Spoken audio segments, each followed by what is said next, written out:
Meus queridos amigos, tenho a grata honra de poder estar aqui na véspera do Dia das Mães para saudar todas as mães do planeta, saudar a Maria, a mãe de Jesus, esse espírito que não temos condição de avaliar a sua grandeza espiritual.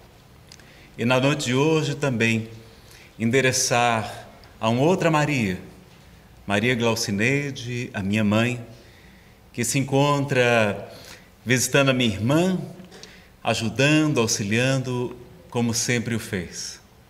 Mãezinha querida, muito obrigado por tudo que a senhora fez por mim, por tudo que a senhora tem feito a cada um de nossos irmãos, ao nosso pai e a tantas outras pessoas a quem você auxilia. Essa palestra é homenagem a você. Nós vamos ler uma mensagem chamada Ternura, que até o nosso querido João Badil já tinha escolhido, mas esse João é o que está no nosso slide, não vai dar tempo de eu trocar. E é do Espírito Meimei, Irma de Castro Rocha, pela psicografia de Francisco Cândido Xavier. Vocês podem encontrar no livro Mãe, uma coletânea de vários livros. Mãezinha querida, lembro de ti quando acordei para recordar. Debruçada no meu berço, cantavas baixinho e derramavas no meu rosto pequeninas gotas de luz, que mais tarde vinha a saber serem lágrimas. Conchegaste-me no colo, como se me transportasses a brandos ninhos. Desde então, nunca mais me deixaste. Quando os outros iam à festa, velavas comigo, ensinando-me a pronunciar o bendito nome de Deus. Noutras ocasiões, trabalhavas de agulhas nos dedos, contando histórias de bondade e alegria para que eu dormisse sonhando. Se eu fugia, quebrando o pente, ou se voltava da escola com a roupa em frangalhos, enquanto muita gente falava em castigos, afagavas minhas mãos entre as tuas, ou beijavas os meus cabelos em desalinho. Depois cresci, vendo-te a meu lado, a feição de um anjo entre quatro paredes. Cresci para o mundo, mas nunca deixei de ser em teus braços a criança pela qual entregaste a vida. E até agora, dia a dia, esperas paciente e doce o momento em que me volto para os teus olhos, sorrindo para mim e abençoando-me sempre, ainda mesmo quando os meus problemas te retalham o peito por lâminas de aflição. Hoje ouvi a música dos milhões de vozes que te engrandecem. Quis apanhar as constelações do céu e misturá-las ao perfume das flores que desabrocham no chão, para tecer-te uma coroa de reconhecimento e carinho. Mas como não pudesse, venho trazer-te as pétalas de amor que colhi em minha alma. Recebe-as, mãezinha. Não são pérolas, nem brilhantes da terra. São as lágrimas de ternura que Deus me deu para que te oferte o meu coração transformado num poema de estrelas. É nossa querida Meimei, psicografia de Chico Xavier, mensagem Ternura do livro Mãe. Bom, meus amigos, hoje então a gente vai falar sobre um anjo chamado Mãe. E quando eu fui buscar na internet um vídeo sobre esse assunto, há milhares de reproduções de uma mensagem muito bela, mas que não citam a fonte, falando sobre uma criança, não é? Que vai reencarnar. Vamos colocar esse vídeo, não é? Vocês vão achar bonito. É uma história bem bonita e curtinha. É um anjo chamado Mãe. Vocês encontram no YouTube, inclusive com a letra, ou esse que é falado.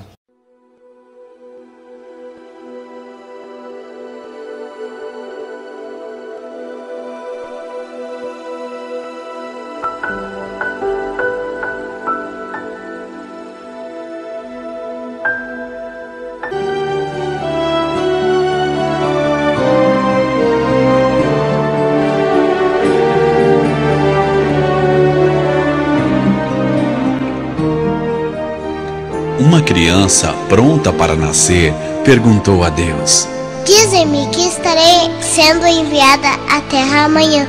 Como vou viver lá, sendo assim tão pequena e indefesa? E Deus disse: entre muitos anjos, eu escolhi um especial para você. Estará lhe esperando e tomará conta de você. Mas diga-me, aqui no céu eu não faço nada, a não ser cantar e sorrir, o que é suficiente para que eu seja feliz. Serei feliz lá? Seu anjo cantará e sorrirá para você.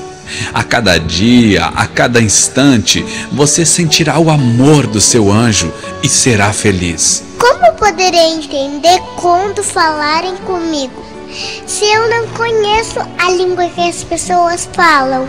Com muita paciência e carinho, seu anjo lhe ensinará a falar. O que farei quando quiser falar com o Senhor? Não se preocupe, seu anjo juntará suas mãos e lhe ensinará a orar. Eu ouvi que na terra há homens maus. Quem me protegerá? Seu anjo lhe defenderá, mesmo que signifique arriscar sua própria vida. Mas eu serei sempre triste, porque não te verei mais. Não, seu anjo sempre lhe falará sobre mim, lhe ensinará a maneira de vir a mim, e eu estarei sempre dentro de você.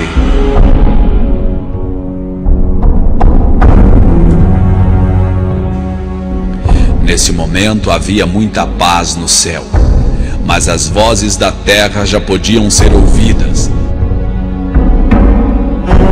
A criança apressada pediu suavemente: Oh Deus, se eu estiver a ponto de ir agora, diga-me, por favor, o nome do meu anjo. E Deus respondeu: você chamará seu anjo de mãe. Meu anjo se chamará mamãe. Oba! Mamãe, feliz Dia das Mães.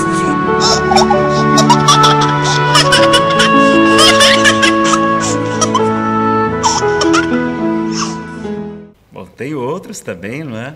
E vocês vão encontrar então farto material, essa mensagem tão bonita do anjo chamado mãe que iria tomar conta da criancinha. E nós temos uma pergunta importante, né? Para que estamos aqui na Terra, meus amigos? É importante que a gente tenha essa noção. O que é que vocês acham? Para que estamos na Terra? Para evoluir, tá certo. O que mais? Alguns estamos reencarnados em missão, também. Estou captando o pensamento de vocês, né? Estamos aqui só. O que mais? Também em expiação, porque aqui é um mundo de provas e expiações, não é? Estamos sofrendo, não é? É verdade? O que mais? Então, eu estava, então, frequentando um grupo de estudo Evangelho segundo o Espiritismo, lá em Fortaleza, em pequenos grupos, como aqui tem a Federação Espírita do DF e algumas casas, não é? Como o Jesus no Lar, lá no Riacho Fundo também tem esse sistema de tratamento espiritual baseado no estudo do Evangelho em pequenos grupos, depois passos, água magnetizada, o apoio da reunião mediúnica de desobsessão, que acontece em separado, porque não adianta só a gente fazer a desobsessão e a pessoa não fazer a reforma íntima. E nada melhor que o Evangelho de Jesus, explicado pelos espíritos superiores para nos trazer o melhor meio de fazer isso. E eu, então, fui interrogado pelo monitor José Carlos. Ele me perguntou: Nazareno, você sabe para que está aqui na Terra? Bom, então eu enchi o peito, porque eu era espírita diferente, eu era espírita de gabinete. Só fazia ler livros, não frequentava nem a casa espírita. Era uma época que estava viajando muito, não é? Dividida entre duas cidades, a empresa quebrando, não é? Graças a Deus foi que Sarah Kardec me sustentou, e nós tivemos então a oportunidade de responder: olha, nós estamos aqui para nos autoaperfeiçoarmos, para evoluir, concorrendo para a harmonia da lei de Deus no universo do qual somos ministros, né, como está na questão 558, não é? Nós estamos aqui em missão, nós estamos aqui sofrendo ainda, porque é um mundo de expiações e provas, mas que em breve estará se transformando no mundo de regeneração. Nós já estamos em plena transição planetária e tal. E falei achando que estava abafando, né? Ele olhou para mim e aquela senhora respondeu a resposta correta. Eu disse: meu filho, não é nada disso. Eu disse: mas como? Se tudo que eu falei está nos livros de Kardec. Tudo isso que você falou está correto, mas tudo isso só é necessário porque nós não cumprimos o objetivo principal da nossa existência. E qual é o objetivo principal? Aprendermos a amar. Porque Jesus, a maior autoridade espiritual a pisar no solo da terra, nos disse que a lei se encontra em um único mandamento e outro que é muito semelhante àquele, de amar a Deus sobre todas as coisas, de toda a tua alma, de todo o teu entendimento, de todo o teu espírito, com todas as tuas forças, e amar ao próximo como a si mesmo. Nós estamos aqui para aprendermos a amar. Nós só estamos sofrendo porque não amamos como deveríamos ter amado, hoje ou em outras encarnações. Nós só evoluiremos quando desenvolvermos o amor, porque já temos muito conhecimento intelectual, mas ainda trazíamos o coração pouco desenvolvido. E só amando, então, vamos evoluir. Então vejam que nós só estamos resgatando débitos do passado, porque no passado nós não amamos como deveríamos ter amado. E a missão grandiosa, então, para todos nós, vai ser aprendermos a amar, não é? É a resposta do nosso querido José Carlos. E qual o maior amor para Jesus, né? O que Jesus falou que era o maior amor de todos? Bom, ele nos ensinou no Evangelho, dizendo que não existe amor maior do que esse, o daquele que dá vida por seus amigos. O que é que isso aqui lembra vocês? Dar vida por alguém lembra muito a tarefa das mães, não é verdade? As mães, elas doam suas vidas aos filhos, ao lar.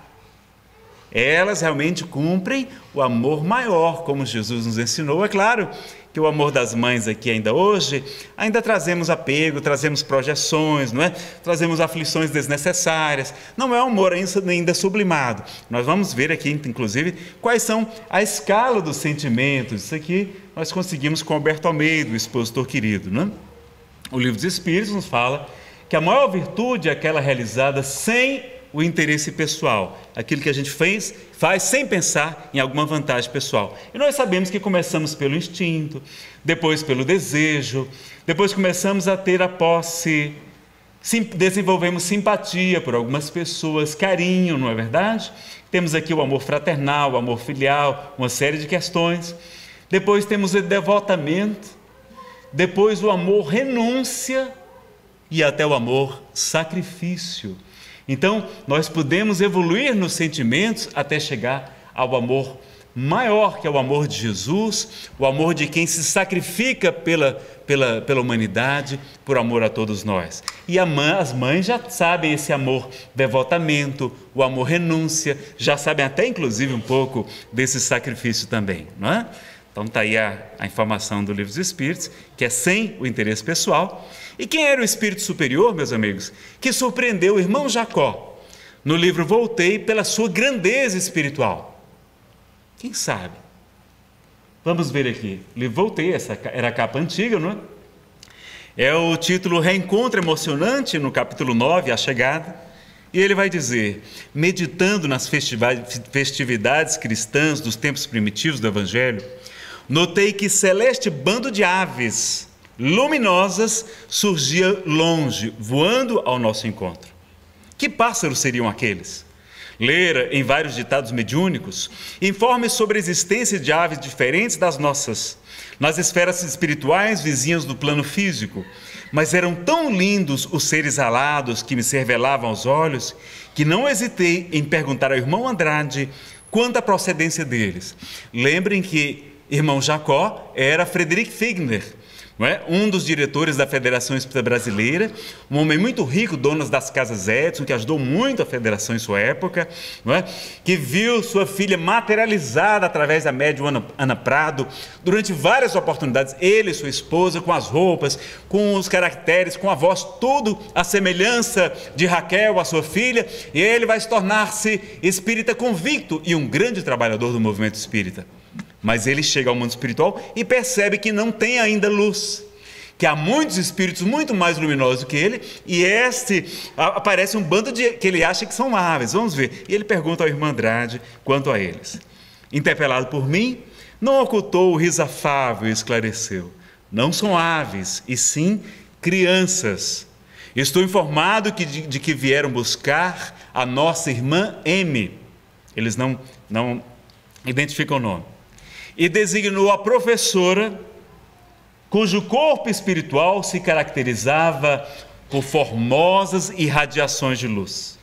Atencioso, prosseguiu dizendo, alguns lhe receberam no mundo o calor da maternidade sublime. Então, era uma professora dedicada, de regiões com poucos recursos, e era também mãe de algumas daquelas crianças que estavam ali vindo recebê-lo. Quase no mesmo instante, a assembleia de meninos particularizava-se, se reunia. Sob a admiração de todos, que interrompêramos a marcha comovidos, alcançaram-nos cantando um maravilhoso hino de glorificação à tarefa santificadora da maternidade espiritual, que as educadoras humildes, muitas vezes abnegadas e anônimas, abraçam na terra. Mamãe, mamãe, diziam as crianças. Reparei que a venturosa mulher, como que tangida pela emotividade interior, tornara-se mais radiosa e mais bela, parecendo-me que trazia uma estrela incrustada no coração. Tão profundos sentimentos lhe afloravam na alma que se prosternou de joelhos, soluçante. Graciosa pequenina, de olhos brilhantes e aureolados de luz, comunicou-lhe que outra escola, muito mais linda, a esperava num parque celestial. Como não chorarmos todos ante aquelas manifestações de ternura? Despedindo-se, ditosa, feliz, ladeada pelas criancinhas que lhes eram amadas, orou com lágrimas copiosas, emocionando-nos o coração. Em breves minutos, vimos-la tomar rumo diferente, amparada pelos amigos que a seguiam desde o princípio, e pelos pequenos ternos e trêfegos, num grupo iluminado e maravilhoso, que remontou, célere, à ignota região da pátria infinita. Então, ela pôde ir, essa é a capa 9, ela pôde ir para regiões que ele, diretor da Federação Brasileira em sua época, não tinha condições de acessar. E tinha sido apenas uma professora humilde e abnegada e mãe de algumas daquelas crianças. E ela estava, então, sendo alçada para esferas sublimes. Vejam a importância da maternidade. E qual o maior desejo de Chico Xavier, meus amigos? Vocês sabem qual é o maior desejo de Chico? Dizem que o maior desejo, o maior sonho de Chico era estar numa cidade em que ninguém o conhecesse e que ele pudesse dedicar-se integralmente a auxiliar as mães solteiras, as gestantes carentes, para que ele pudesse auxiliar nessa tarefa tão bela que é a maternidade. Era o maior sonho de Francisco Cândido Xavier. Olha que coisa impressionante que é a maternidade. Lá em O Livro dos Espíritos, Allan Kardec pergunta qual a missão mais importante, a dos homens ou das mulheres? O que vocês acham? Das mulheres, é claro, meus amigos. Das mulheres, porque são elas que educam os homens. É assim que está em O Livro dos Espíritos. Então, vocês mães, vocês mulheres, têm uma missão muito mais importante do que nós. Nazareno, mas eu acho bacana, não é quem dá palestras, quem fala. Olha, pessoal, a gente fala a teoria. E vocês exercitam a prática, não é verdade? Vocês é que sabem a prática, nós só falamos, não é? Estamos muito longe da prática. E qual a maior escola de amor? O que é que vocês acham? Qual a maior escola do amor? É a família, é verdade, é na família que a gente vai desenvolver esse grande amor. E qual a melhor profissão para praticar bastante o amor? Para a gente fazer um pós-doutorado com prática, não é com residência, como o pessoal fala. Vamos ver qual é a melhor profissão para a gente desenvolver o amor? É uma propaganda que foi feita na época das Olimpíadas. E vocês encontram também no YouTube, basta procurar qual a melhor profissão do mundo. 该起床喽！哎，该上学了。Time to get up.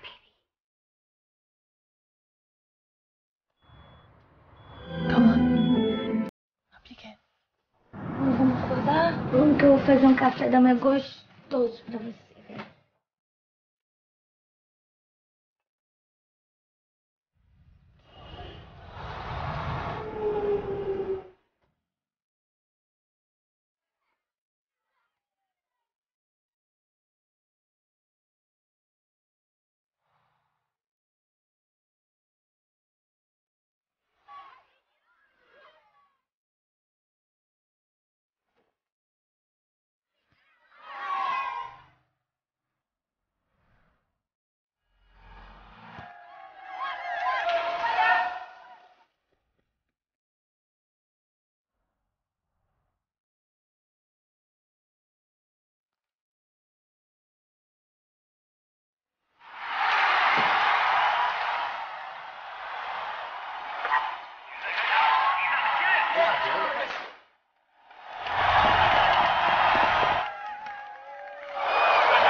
P&G, apoiando as mães com muito orgulho.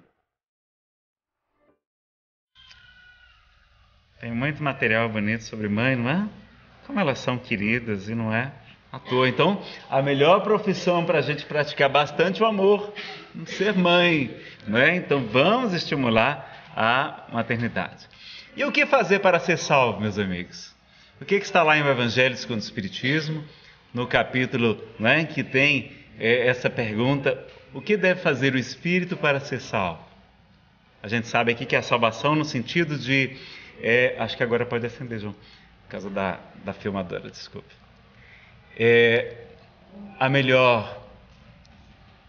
A interpretação da palavra salvação ali é no sentido de quê?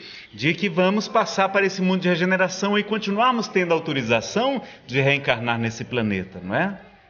Não é salvação. Ali salvação é como a gente fala: eu salvei uma ovelha, salvei uma pessoa do perigo. Essa é que é a salvação. Não é salvação como é o sentido tradicional teológico, não. O Espiritismo é diferente, não é?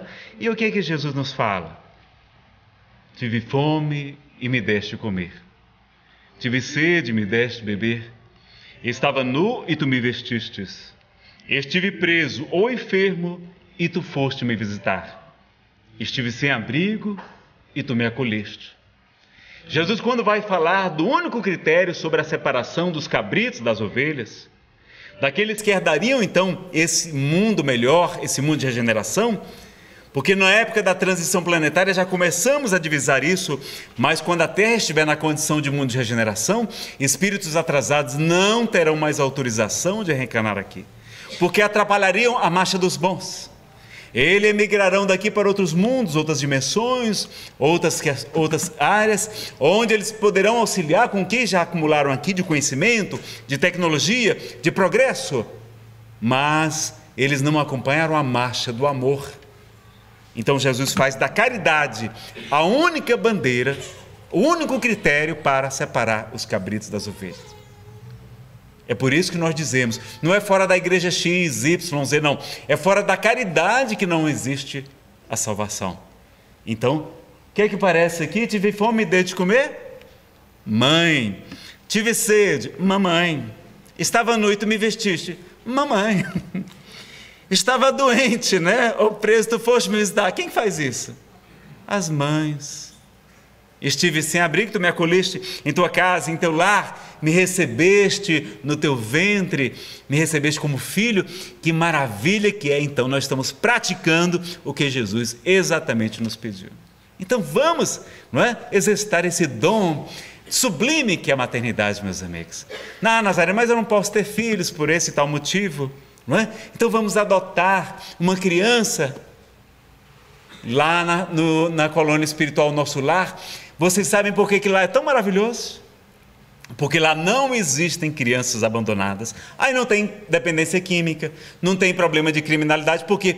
Porque as crianças são muito bem educadas. Não tem crianças abandonadas. Então vamos adotar as crianças. Nazareno, meu marido não permite, eu não posso. Então vamos adotar emocionalmente ou financeiramente, se puder, uma criança em um abrigo. Quantos abrigos essa instituição auxilia, como o Abrigo Nosso Lar? Também nós temos lá o abrigo, né, o Larzinho Chico Xavier, que a gente pode ajudar, visitando, amando, dando o que aquelas crianças mais precisam, o que elas têm mais carência? Do amor, o alimento das almas. De alguém que possa lhe dar uma orientação, ela saber que pode contar com alguém no mundo, ser um padrinho, ser uma madrinha. O que mais, Nazareno, que a gente pode fazer? A gente pode também defender a vida, ajudar o movimento Brasil Sem Aborto. Os vários movimentos que existem, católicos, protestantes, pela cidadania, caminhar na marcha em defesa da vida, que nós teremos uma agora, terça-feira, dia 2 de junho, defender o nosso país contra a legalização do aborto. Então nós vamos auxiliar financeiramente, emocionalmente, todas essas áreas e divulgando e amparando as mãezinhas carentes, não é? Exigindo da legislação que cobre do pai responsabilidade, porque ela muitas vezes é obrigada a abortar porque não tem o apoio da pessoa, não é? Vamos ver aqui um pouquinho sobre essa questão. Engravidei, e agora? Bom, primeiro ponto é saber de quem são os nossos filhos, pessoal. São nossos? Não. Nossos filhos são espíritos, nossos filhos são filhos do nosso Pai Celestial. E o que é que Deus, Pai de todos nós, nos pediria que fizéssemos pelos seus filhinhos? São seus, não são nossos. Será que Ele não pediria para que nós cuidássemos, recebêssemos eles, mesmo que viessem por diversas formas diferentes? Então a gente ter essa visão, essa consciência de que nossos filhos são filhos de nosso Pai. E aí as pessoas alegam alguns motivos para aborto. Tem outros, não é? A gente teve pouco tempo para preparar os slides. Nazareno, filho dá trabalho. Nós vamos bater cada um desses aqui, tá? Tem que fazer sacrifícios, dar despesas, não é? A gente vai ter que deixar de ir para as baladas, para as festas. Posso ficar mal falada, não é? As pessoas podem falar mal de mim.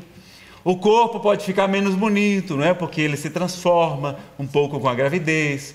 Nazareno, pode prejudicar minha carreira. O que mais que a gente pode elencar? Meu namorado pode me largar. Alguns namorados podem largar. E ele quer que eu aborte. Eu tenho medo de filhos difíceis. E eu vou colocar mais um filho no mundo? Não é? Vamos ver o que é que a gente pode falar sobre esse assunto? Bom, primeiro que dá trabalho. O trabalho é lei divina. Existe lá a lei do trabalho nas leis morais e no livro dos Espíritos. Os nossos terapeutas dizem, não é? Médicos, psicólogos, dizem que trabalho é terapia. O problema é que a gente trabalha estressado, a gente não sabe trabalhar. E Jesus, o que é que ele fala? Eu trabalho, até hoje meu pai também trabalha. Então o trabalho, na verdade, é bênção, não é? Nazareno é sacrifício. Só que esse sacrifício vem da palavra sacro mais ofício. O que significa? Ofício é trabalho e sacro sagrado.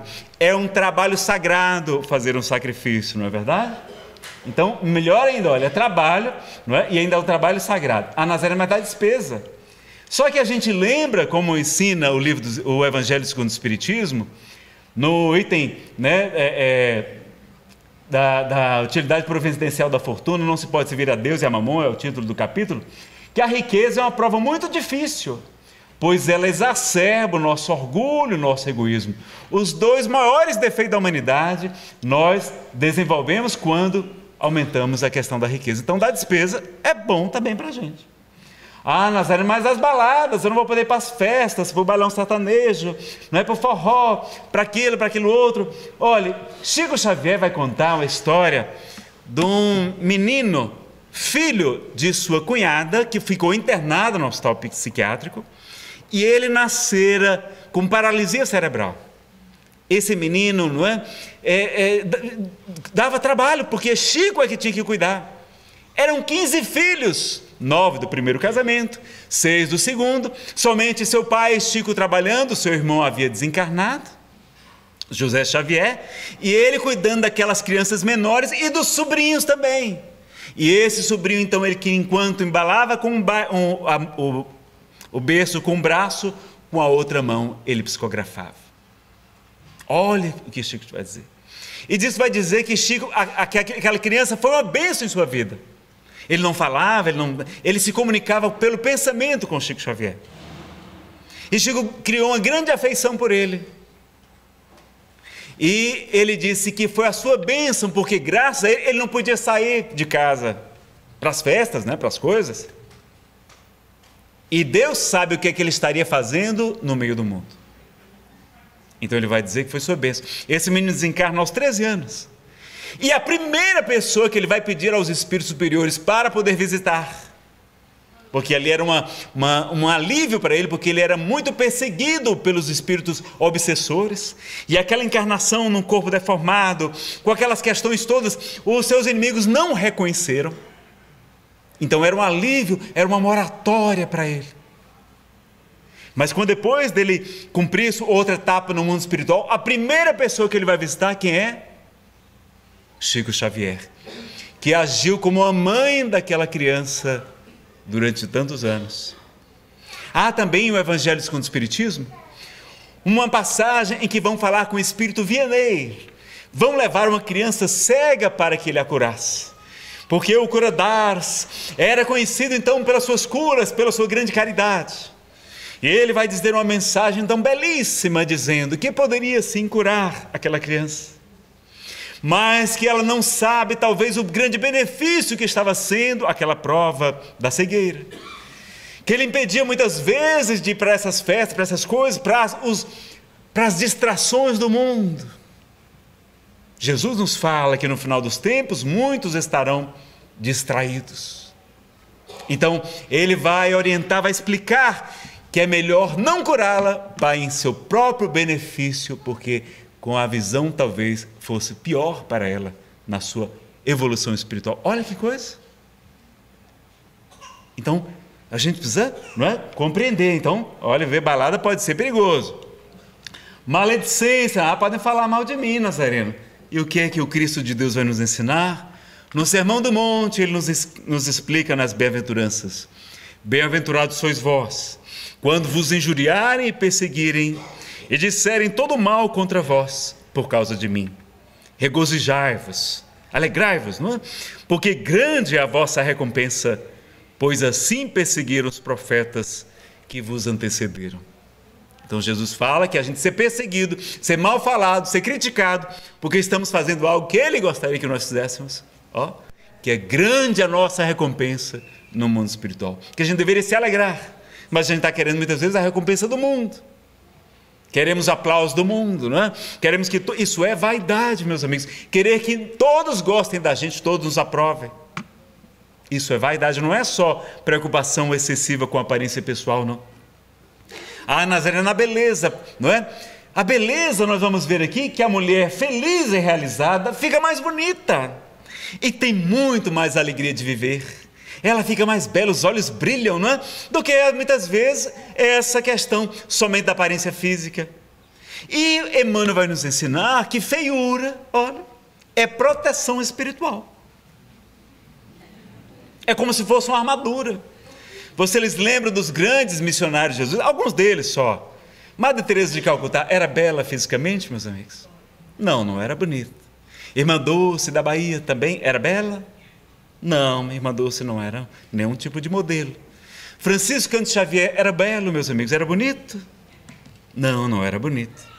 Francisco de Assis dizem que era feinho de doer.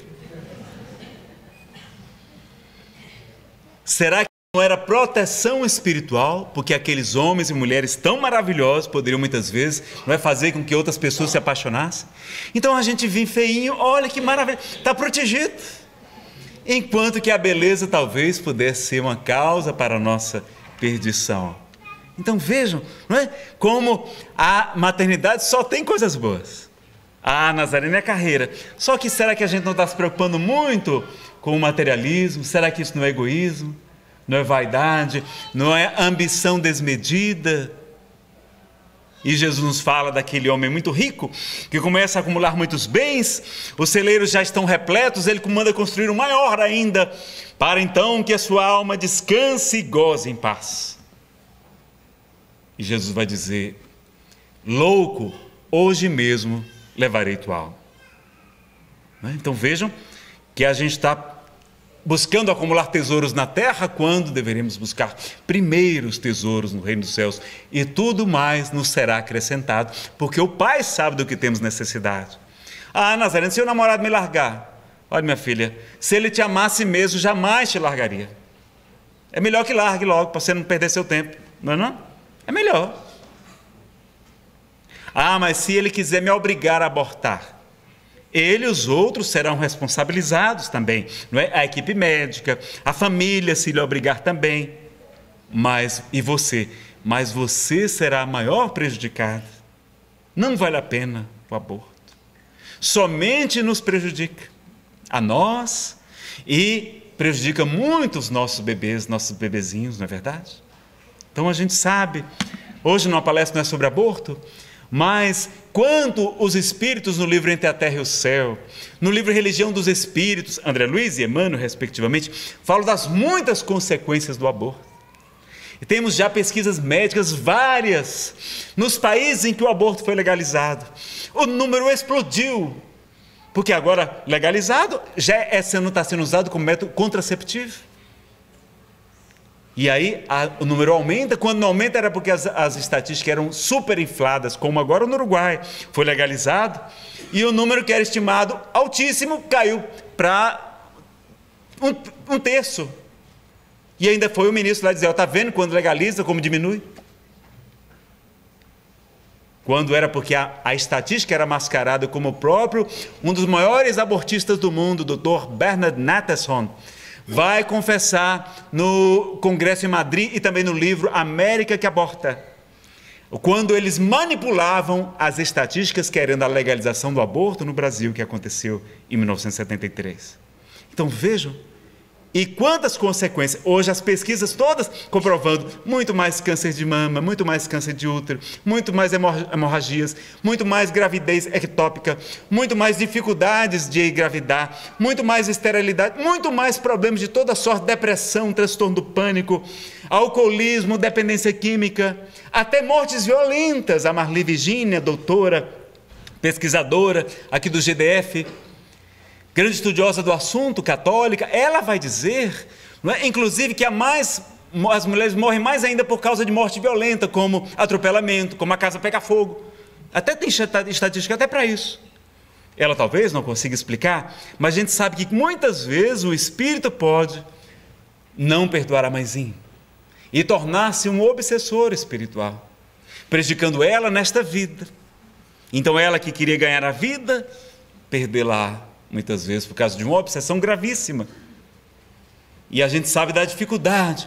Então o livro dos Espíritos é muito claro, dizendo que a união acontece na concepção e que é crime nós interrompermos a gestação em qualquer época, porque ele impede a um espírito de passar pelas provas que precisa passar.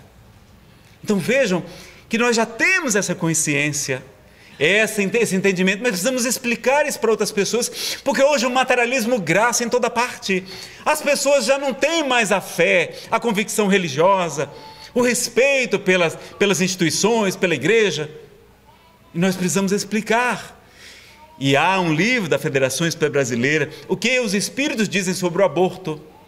Há também opúsculos que ela distribui gratuitamente, com várias questões explicando, para nos esclarecer. E a Federação Brasileira, a Federação Espírita do DF, tem sempre estado presentes nas marchas nacionais em defesa da vida, auxiliando o movimento Brasil Sem Aborto, não é? Presidido pela nossa querida Lenise Garcia e também pelo nosso companheiro espírita, Jaime Lopes, que fundou uma instituição, um centro espírita dedicado somente à vida, Instituto Vida Bezerra de Menezes, lá no Areal, pertinho de Águas Claras, não é? Então, a gente tem que explicar as consequências do aborto, para que a gente evite tudo isso, não é? Ah, Nazareno, mas eu tenho medo de filhos difíceis, não é? Mas será que não é a ovelha desgarrada do rebanho, que quando a encontra, Jesus está mais feliz por ela do que pelas outras 99 que deixaram no aprisco? E está lá também o Evangelho segundo o Espiritismo, capítulo 14, item 9. da ingratidão dos filhos para os pais, que a missão de criar crianças difíceis não é tão complicada quanto parece. E Deus recompensará grande e enormemente os pais que cuidarem dessas crianças. Olha, então ter criança difícil é uma maravilha.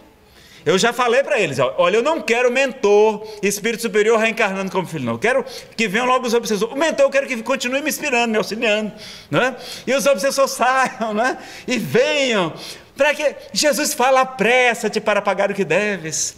Reconcilia-te com o teu adversário enquanto estás a caminho com ele, para que ele não te entregue ao juiz, o juiz te entregue ao ministro da justiça, este te coloque na prisão, porque eu te digo que dali não saireis até que tenhas pago o último ceitil, o último centavo. Então vejam que a gente vai ver que o próprio livro dos Espíritos, o próprio livro A Gênese, não é? Falando dessa transição planetária, Divaldo Pereira Franco também revelou que Jesus autorizou a reencarnação de milhares de espíritos superiores para promover esse processo de regeneração. E eles precisarão reencarnar em famílias estruturadas, em famílias com uma boa orientação religiosa, para que eles não caiam no materialismo também.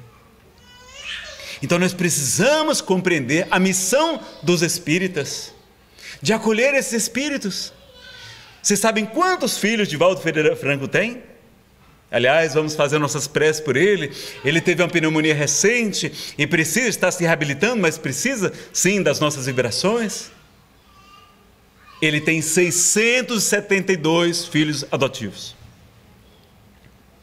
Por que Divaldo se dedica tanto a cuidar de crianças carentes, crianças abandonadas, a educação das crianças? Que tarefa linda, meus amigos. E ele, quando chegavam crianças abandonadas na mansão do caminho, ele ia lá do cartório para registrar. E aí o tabelião perguntava, como é o nome do pai? Divaldo Pereira Franco. E o nome da mãe? Ele disse, eu não sei. Aí ele disse, olha, o nome do pai não precisa até, mas o nome da mãe tem que ter. Aí o espírito Alta de Souza estava ao seu lado e disse, olha, diga Alta de Souza. Aí daqui a pouco, quando já tem 30 filhos de Alta de Souza, aí teve que ir mudando, né? Porque o tabelião já não... Aí depois os processos foram evoluindo, né? Isso começou há muitos anos, muitas décadas, e hoje a lei faculta com muito mais facilidade. Então ele tem 672 filhos adotivos. E ele é o 13º filho de uma família muito pobre, nasceu em Feira de Santana. Sua mãe passava fome para que Divaldo não padecesse. Ela já estava com a idade avançada para a época, em 1917, Divaldo de 1917, ou 27, não é? 27. E ela então já estava com 42 anos, no interior, muito pobre, e ficou com a barriga, ela achava que era barriga d'água, com hidropsia. E foi conversar com o médico, porque a outra filha já tinha nascido com problema, com hidrocefalia, né? Água na cabeça. E quando foi lá, o médico disse, olha, daqui a 6 meses a sua barriga d'água vai nascer. Agora eu sugiro à senhora que aborte, porque a senhora já tem uma idade avançada, nós não temos muitos recursos, não é? Teve a última criança doente. E ela, Ana, um espírito venerando, vai dizer, nem que eu morra, eu jamais matarei o meu filho. E aí nós recebemos Divaldo Pereira Franco, meus amigos, graças à coragem dessa mulher. Então vejam como a providência divina nos auxilia, porque está lá também no Evangelho segundo o Espiritismo, que Deus jamais nos dá fardos que nós não possamos suportar, e que toda prova rude é quase sempre um indício do fim de um sofrimento, e é sempre um aperfeiçoamento para o espírito. Ou seja, é um sinal de que as coisas vão melhorar. E a providência divina concorre por tudo aqui e por ali. E mesmo quando as famílias às vezes não acatam a princípio, os avós se encantam pelo netinho. Quantas vezes a gravidez vem como bênção. Eu já conheci casal que sofrendo de depressão, conversou comigo e tal, Nazareno, olha, depois que a gente teve nosso filho, acabou-se a depressão. Olha que maravilha. Porque não tem nem tempo para ter depressão, não? Correndo para lá e para cá e tal. E é maravilha, hoje, com tantas facilidades, com fralda descartável, com máquina de lavar louça, máquina de lavar roupa, máquina de lavar isso, daqui a pouco tem máquina para lavar o marido, né? Tem roupa para tudo. Não é antigamente, no interior, no meio das matas, quando nem tinha parteira, muitas vezes as mãezinhas tendo 10, 15, 18, 28 filhos, permitindo a reencarnação. Nazareno, mas será que é importante? Meus amigos, você não sabe. Vamos ver aqui o próximo slide. Mais um no mundo aqui. Só que aqui diz o livro Céu e Inferno de Allan Kardec, que completou 150 anos esse ano de 2015. O espírito desencarnado é muito mais impressionável. Quando a gente está fora do corpo, é muito mais impressionável os sentidos. E no mundo espiritual, o sofrimento pode ser até 1000 vezes maior do que o que experimentamos na Terra. Quando a gente vai ler a série A Vida no Mundo Espiritual, de André Luiz, nosso lar é água com açúcar. Porque os próximos a gente vai vendo, a gente vai ter que parar um pouco a leitura. De tanto sofrimento que a gente enxerga no mundo espiritual. E é porque Emmanuel revelou que não permitiu que André Luiz contasse muitos detalhes. Porque eram quadros aterrorizantes. De sofrimento, de dificuldades, de lutas, de espíritos que perderam a forma física, o perispírito na forma de ovoide, espíritos dormindo no estado cataléptico que ninguém consegue acordar, espíritos enlouquecidos. Quanto sofrimento há neste umbral aqui, porque a Terra já está no umbral, aqui é a região de umbral. A Terra já é uma espécie de purgatório, diz também o livro O Céu e o Inferno, é um lugar de purificação. E há quantos, meus amigos, espíritos necessitando de uma reencarnação, implorando a oportunidade do esquecimento do passado, dos remorsos paralisantes, dos arrependimentos mórbidos, das ideias fixas. Então a gente tem que compreender isso, não é? Então a gente vai ter que avançar vários slides aqui por conta do tempo. E nós vamos concluindo aqui a nossa participação com uma história chamada Heroísmo Materno. Ela está no Momento Espírita, é www.momento.com.br, da Federação Espírita do Paraná. Estamos completando 70 anos, não é? Hoje, da rendição da Alemanha para o fim da Segunda Guerra Mundial, e vale a pena a gente trazer uma história dessa época. Foi em dezembro de 1944 que tudo começou. Caminhões chegaram no campo de concentração de Bergen-Belsen e despejaram 54 crianças. A mais velha tinha 14 anos e havia muitos bebês. No alojamento das mulheres, Luba Gerkak, era uma polonesa, dormia. Acordou sua vizinha de beliche e lhe perguntou: está escutando? É choro de criança. A outra lhe disse que voltasse a dormir. Ela devia estar sonhando. Todos conheciam a história de Luba. Ainda adolescente, se casara com um marceneiro e tiveram um filho, Isaac. Quando veio a guerra, os nazistas lhes arrancaram dos braços o filho de 3 anos de idade só e o jogaram em um caminhão, junto com outras crianças e velhas, todos inúteis para o trabalho e, portanto, com o destino certo, a câmara de gás. Logo mais, ela pôde ver um outro caminhão arrastando o corpo, já sem vida, do marido. No primeiro momento, desistira de viver. Depois a fé lhe visitou a alma e ela percebeu que Deus esperava muito mais dela. Então passou a ser voluntária nas enfermarias. Agora, Luba ouvia choro de crianças. Quem seriam?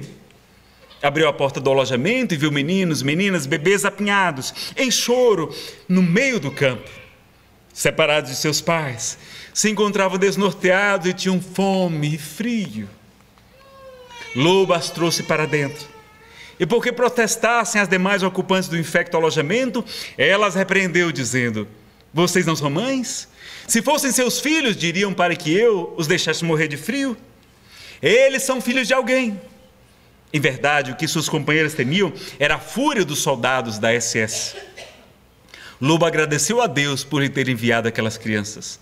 O seu filho morrera, mas faria tudo para que aquelas crianças vivessem. Foi até o oficial da SS no acampamento e lhe contou o que fizera. Pôs sua mão no braço dele e suplicou: Ele se deu conta que ela o tocara, o que era proibido, e lhe aplicou um soco em pleno rosto, fazendo-a cair. Ela se levantou, o lábio sangrando, e falou: sou mãe, perdi meu filho em Auschwitz. Você tem idade para ser avô. Por que há de querer maltratar crianças e bebês? Fique com elas, foi a resposta seca do oficial. Mas ficar com elas não era suficiente. Era necessário alimentá-las. Nos dias que se seguiram, todas as manhãs, ela ia ao depósito, à cozinha, à padaria, implorando, barganhando e roubando alimentos. Os meninos ficavam à janela e, quando a viam chegar, diziam uns para os outros: lá vem a irmã Luba, ela traz comida para nós. À noite, ela cantava canções de ninar e as abraçava. Era a mãe que lhes faltava. As crianças que falavam holandês não entendiam as palavras de Luba, que era polonesa, mas compreendiam o seu amor. Em 15 de abril de 1945, os tanques britânicos entraram no campo, vitoriosos, e em 6 idiomas passaram a rugir os alto-falantes: estão livres, livres! Luba conseguira salvar 52 das 54 crianças que adotara como filhos do coração. Em abril de 1995, 50 anos após a libertação, cerca de 30 homens e mulheres se reuniram na prefeitura de Amsterdã para homenagear aquela mulher. Recebeu, em nome da Rainha Beatriz, a medalha de prata por serviços humanitários. No entanto, declarou que sua maior recompensa era estar com aqueles seus filhos que, com o apoio de Deus, conseguira salvar da sombra dos campos da morte. Por isso tudo, nunca pensemos que somos muito pequenos para lutar pelas grandes causas ou que estamos sós. Quem batalha pela justiça tem um insuperável aliado que se chama Deus, nosso Pai. Então, é a redação do Momento Espírita. O artigo é Uma Heroína no Inferno, das seleções do Reader's Digest, de março de 99. Meus amigos, vejam, uma prisioneira no campo de concentração, sem dinheiro, sem nada, sem recursos, vai conseguir salvar 52 crianças, vai conseguir alimentar e cuidar de 52, e nós não podemos cuidar de 2, de 4, de 5 crianças, com todos os recursos que estão à nossa disposição. Então vejam que heroísmo que é esse heroísmo maternal de Luba Gerkach, que serve para nos inspirar. E Jesus já nos ensinava há 2000 anos: deixai vir a minhas criancinhas e não as impeçais.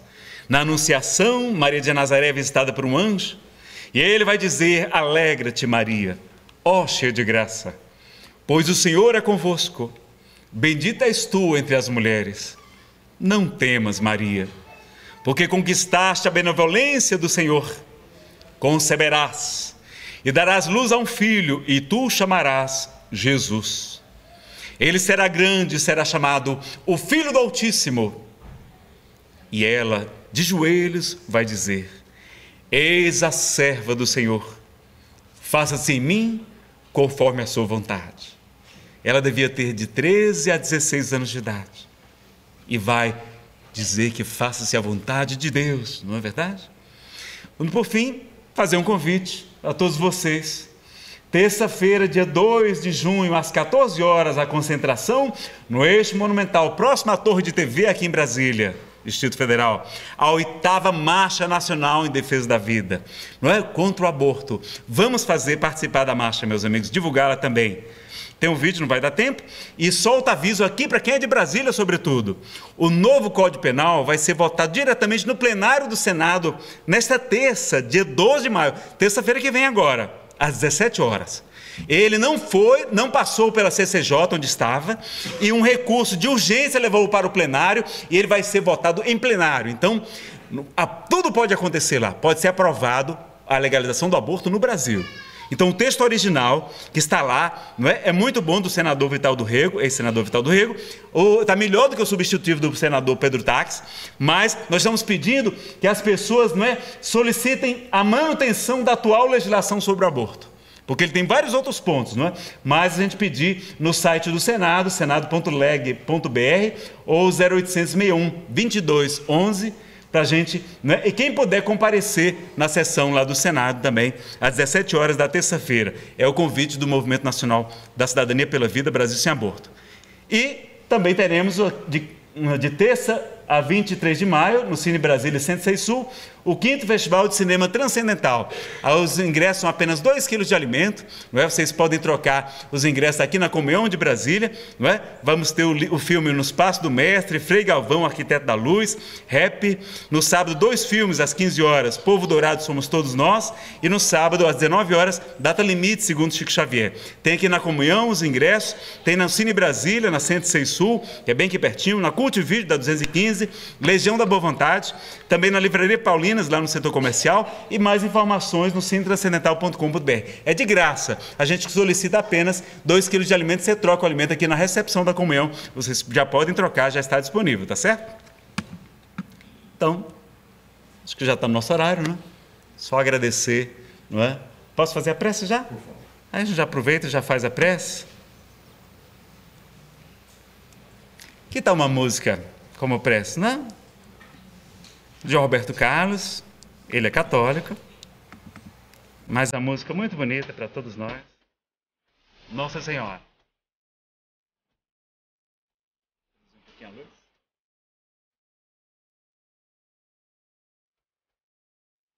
Então agradecer a esse grande anjo, esse espírito missionário, Maria de Nazaré.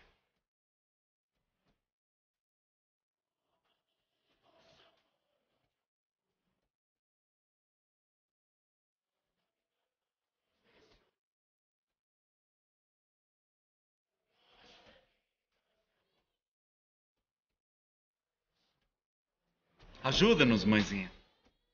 Todas as famílias.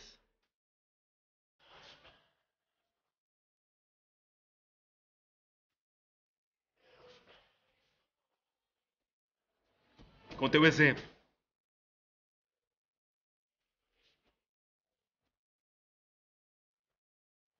De renúncia, de alegria, nós conseguiremos.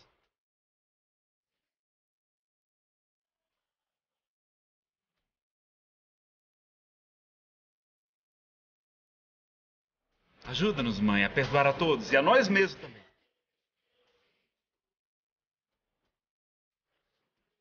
Vamos pedir perdão a todos que nós fizemos sofrer.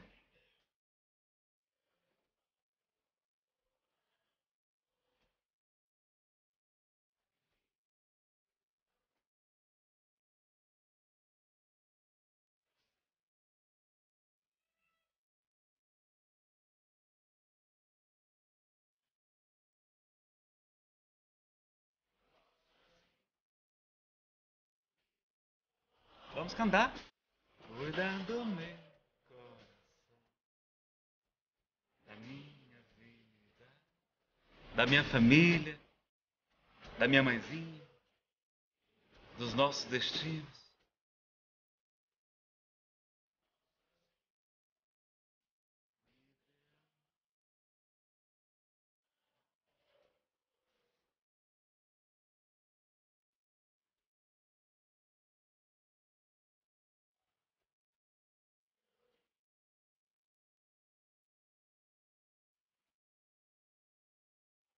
Porque Jesus é o caminho, a verdade, a vida.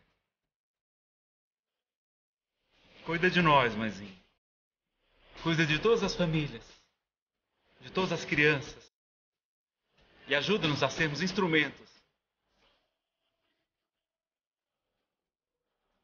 da vida, do amor, da paz. Ajuda-nos a defender a vida.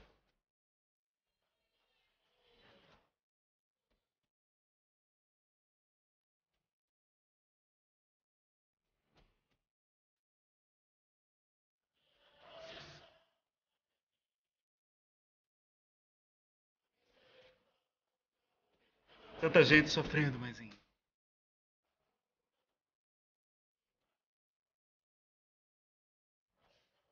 Enquanto que a salvação está no amor, na caridade.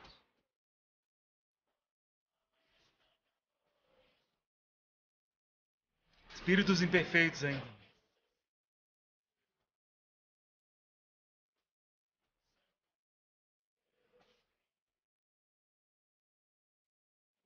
Mãe de Jesus, tem de piedade de nós.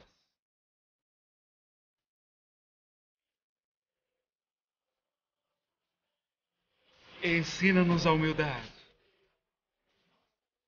E que possamos nós estender-nos as nossas também.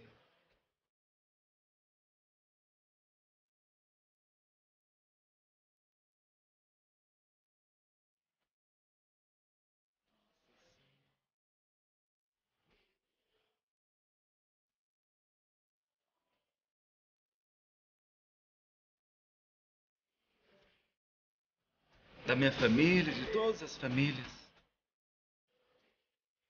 do nosso país, do nosso planeta, de toda a humanidade.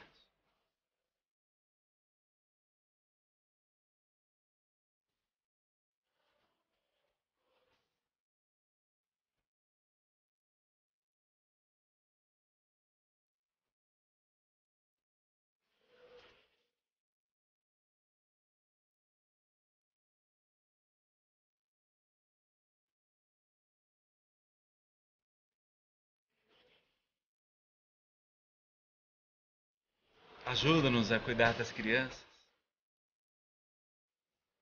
a educá-las, a brincar com elas, para que possamos superar todos os obstáculos.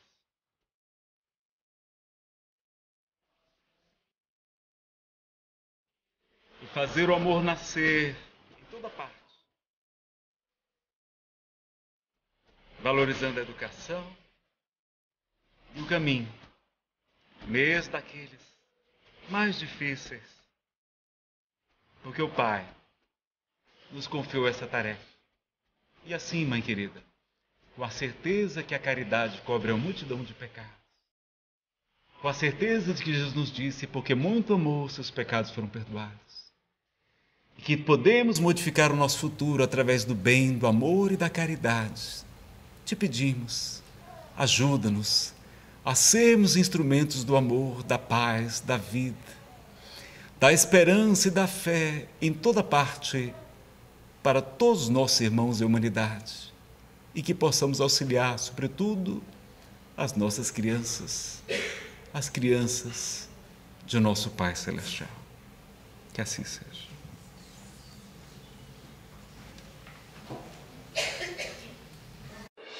Oitava Marcha Nacional da Cidadania pela Vida.